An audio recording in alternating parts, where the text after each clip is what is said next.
It's only after witnessing the hot mess people are willing to endure when they go to the airport, both literally and metaphorically, on this holy pilgrimage to travel from one place to another, that you wonder at what point people have accepted this as a necessity.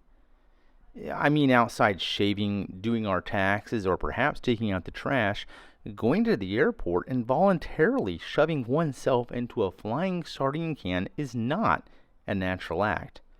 And yet, here we are, again, at the airport, queuing up like a skyward alpaca with only 32 kilograms of our personal loot allowed on board. Which, for my American friends, is about 70 pounds. Or about 29 wine bottles, a workbench, a baby crib, a baby bear cub, or a bouncy castle. Just in case you happen to be carrying one of those out and about. Hey, photo bomb. Who can among us avoid a carefree shuffle around Shanghai's biggest airport, Pudong International, take in the sights, get some exercise, slurp down an overpriced coffee, and perhaps entertain base capitalism as some dude tries his best to sell you a fake iPhone X, not once, mind you, but twice. And what can I say? All us whiteys look alike, right? Same guy tried to sell me a fake iPhone X. Twice.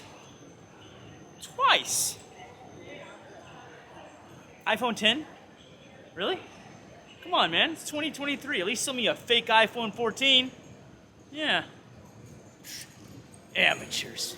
The fact is, you have to arrive at the airport a few hours before your flight, which is great in theory, but then what do you do with that inevitable time you have left while waiting for your complimentary security fill-up? Well, beyond wrapping your suitcase in 17 meters of plastic, that is. I realize that some airlines are pretty hard on luggage, but I never quite understood this whole wrapping your luggage up in a luggage condom sort of thing. Safe luggage? Wow. So after you've walked at least 9 kilometers to the airport in Shanghai, you're rewarded with a myriad of taped-off standing areas. It's like a line for a ride at Disneyland, except at the end, there's no ride, just a somewhat indifferent ticket counter lady who doesn't seem to care that you've already checked in online. She still wants 9 forms of ID, 2 declarations of health, your frequent flyer number, and an uber secret handshake, and would like you to read a pamphlet of all the nasty stuff you really shouldn't be bringing on an airplane. This is undoubtedly why a lot of people were standing on the sidelines to download forms or, delete suspicious photos perhaps before queuing up again. This girl is deleting a whole bunch of photos off her phone. Like massive amounts of photos. So I'm sure there's a story there. Did she just go through bad relationship and is removing photos? Is she worried security is going to give her a hard time for some photos? One wonders. Since I'm not quite ready to strip down and have the grumpy security man ransack my luggage and confiscate my toothpaste, all the while wondering if I've won the lottery selection of will I be selected for a special search? Spoiler warning, of course I will be. Yeah, I opted for a few more laps around the check-in area just in time to see ingenuity in the form of parents holding their child over an airport trash can to do his job.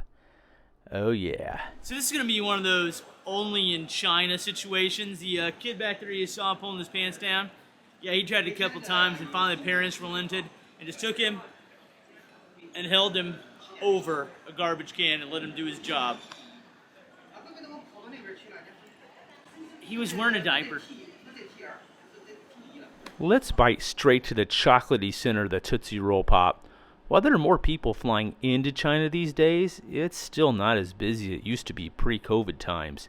China is one of the few places in the galaxy where gaining a tourist visa requires a small mountain of paperwork, and it's the digital equivalent of taking bets on 2 strangers beating each other to death while simultaneously enjoying a corn dog. It's only after arriving at the airport that foreigners often realize they are, in fact, a foreigner, thanks in large to the multitude of people that pointed out at the drop of a hat. Any hat. Chinese culture often has a penchant for folks stating the obvious, particularly when it's already obvious. I was here last year during the lockdown. This place was like a ghost town. There was nobody. And now it's thriving. You don't get people look at you so much because you're white, because, you know, more tourists are coming back into China now these days that the lockdown and the icky, sticky zombie flu is kind of in the rear view mirror. But you still get it occasionally. People look at you like, oh, lao wai. Yes, you saw a foreigner. Oh my gosh, what are the odds? So, and Starbucks is open again in the airport. Not that I'm a big Starbucks fan, mind you, but I do appreciate that we have the option for an overpriced yet underflavored coffee here in the airport when you're waiting for someone. It's the little things that count, right? So let's go all in and speak the question that absolutely nobody is asking. What's the point? What's the skinny? What makes the airport people of Shanghai different than any other jet-lagged Tom, Dick, Harry, or Sally? I mean, in short, why are we watching them? To paraphrase Dr. Seuss, no matter where people are from, they're all still people, right? Well, yes. And no. Simply put, mankind is simultaneously at their best, and worse, when at the airport. Couple that with the people that are culturally very straightforward with little need for context, and suddenly, watching humans at the Shanghai airport becomes more fun than watching the entire French Air Force fly into a fireworks factory. Culture, as within any part of the world, is much like a lady's bra. It's adjacent to good things, but largely in the way of them. True enough, you can observe people from all over the world and still not get that tastes like chicken observation that comes only from taking in others at the Shanghai airport. Call it a hobby, inspiration from analyzing eclectic human behavior, body language, interactions, and expressions which only seem to exist at this particular frog's well, can be both entertaining and enlightening. As a student of human interaction, I enjoy this insight as it can be valuable for future engagements, topical communication, as well as a general insight into human psychology and empathy.